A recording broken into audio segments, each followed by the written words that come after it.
যৌতুক আমাদের রাসূল সাল্লাল্লাহু আলাইহি ওয়াসাল্লামই বলছেন যে যৌতুক নেওয়া এবং দেওয়া দুইটাই হারাম। আর আমাদের বাংলাদেশের আইন অনুযায়ী এটা দণ্ডনীয় অপরাধ। আর জনগণের উদ্দেশ্যে আমি বলবো, সবার উদ্দেশ্যে বলবো, আপনারা এই কাজটা করবেন না। এই যৌতুকের কারণে অনেক সংসার ভেঙে যায়, অনেক মা, অনেক বোন, অনেক কিছু ত্যাগ করতে হয়। তা আপনারা এই জিনিসটা, এই অপরাধটা করবেন না। রাসেল ভাই, জি ভাই। আপনার এই যে এই ভিডিওটা দেশ এবং দেশের বাইরে থেকে লক্ষ লক্ষ কোটি কোটি মানুষ হয়তো দেখবে, তো আপনি তাদের প্রসঙ্গে কি বলতে চাচ্ছেন, কোনো মেসেজ দিতে দিতে চাচ্ছেন কিনা এই ভিডিওর মাধ্যমে? জি, তা তো অবশ্যই। যাক, সবাই আমাদের জন্য দোয়া করবেন। আসসালামু আলাইকুম। আর আমি একটা কথা বলতে চাই, আপনারা আমাদেরকে উৎসাহ দিবেন যেমন আমরা সারা জীবন মিলেমিশে থাকতে পারি। আর যে কথাটা হচ্ছে, আপনারা ব্যাড কমেন্টটা করবেন না।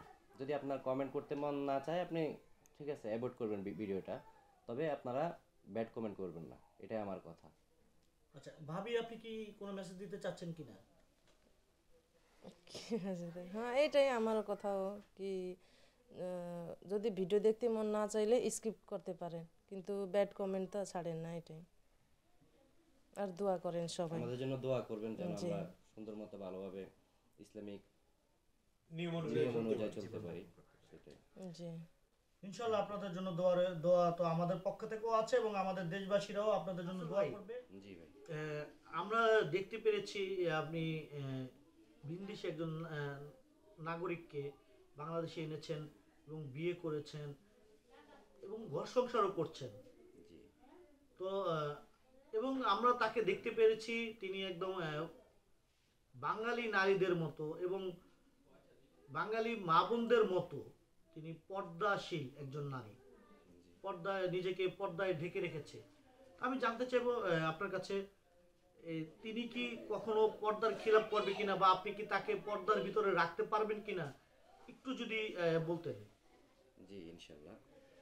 হ্যাঁ, যখন ওর সাথে আমার মানে কথা হচ্ছে যে আমরা বাংলাদেশ যাব, হ্যাঁ বিয়ে করব, তখন আমার একটা কথা যে বাংলাদেশ প্রত্যেকটা নারী পর্দা করে এবং আমাদের ইসলাম পর্দা করতে বলছে।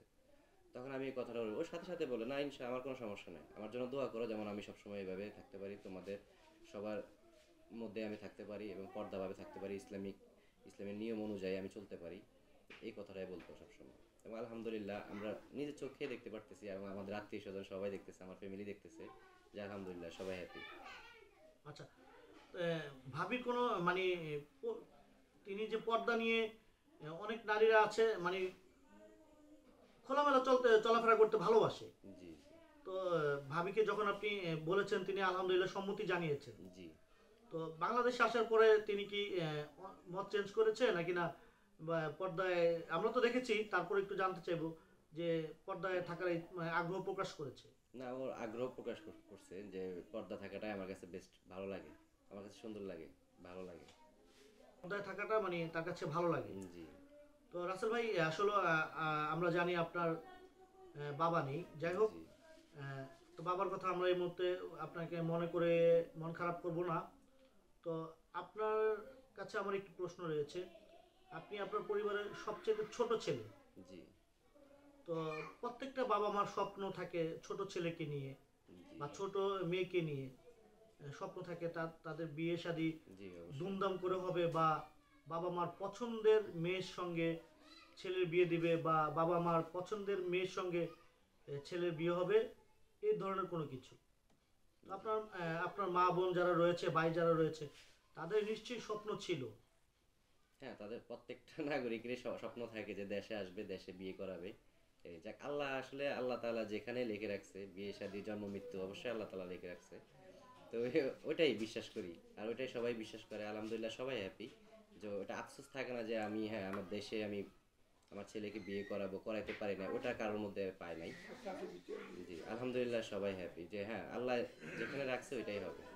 মানে আপনার বাবা মার স্বপ্ন, ভাই বোনের স্বপ্ন যে ভেঙে গেল, এতে করে আপনি কখনো মানে না নিজেকে ওরা দোষারোপ ওরা বা না, নিজেকে আমি দোষারোপ করি না, আর ওরাও এরকম আফসোস হয় না যে না তুমি যেটা করছো ভুল করছো বা আমাদের স্বপ্ন ভেঙে দিছো, এটা না, ওরাও উৎসাহ দেয় আমার যে ভালো করছো তুমি।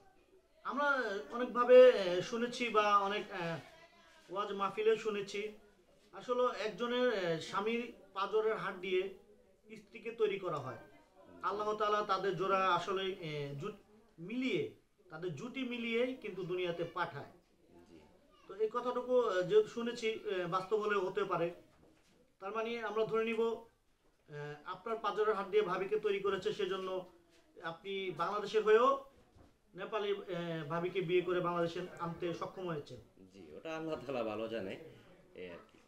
আচ্ছা, তো আপনার লাস্ট মানে আপনার পরিবার নিয়ে বা দেশবাসীর উদ্দেশ্যে, ভাবির উদ্দেশ্যে যদি একটু ছোট করে কিছু বলতেন। হ্যাঁ, আমি দেশবাসীর উদ্দেশ্যে, আমার ফ্যামিলি, আত্মীয় স্বজন সবার উদ্দেশ্যে আমি একটা কথা বলতে চাই, যে সবাই আমাদের জন্য দিল খুলে দোয়া করবেন, যেমন আমরা আল্লাহর রহমতে সুন্দরভাবে সুখী সংসারভাবে থাকতে পারি এবং সবার দোয়া নিয়ে ইসলামিক অনুযায়ী চলতে পারি, আল্লাহর পথে চলতে পারি, নবী রাসূলের পথে।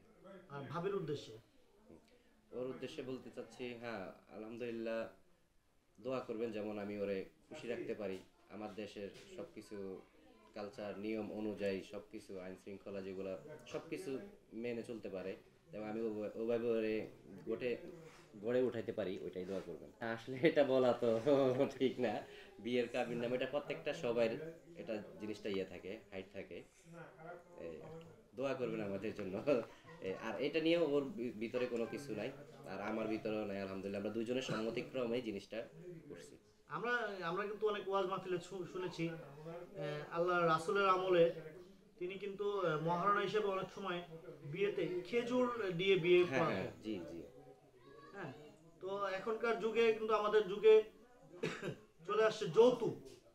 যৌতুক, যৌতুকের চল চলে আসছে। যৌতুক নিয়ে আপনার কোনো কিছু বলার আছে কিনা? হ্যাঁ যৌতুক আমাদের রাসূল সাল্লাল্লাহু আলাইহি ওয়াসাল্লামই বলছেন যে যৌতুক নেওয়া এবং দেওয়া দুইটাই হারাম, আর আমাদের বাংলাদেশের আইন অনুযায়ী এটা দণ্ডনীয় অপরাধ। আর জনগণের উদ্দেশ্যে আমি বলবো, সবার উদ্দেশ্যে বলবো, আপনারা এই কাজটা করবেন না। এই যৌতুকের কারণে অনেক সংসার ভেঙে যায়, অনেক মা, অনেক বোন, অনেক কিছু ত্যাগ করতে হয়। তা আপনারা এই জিনিসটা, এই অপরাধটা করবেন না।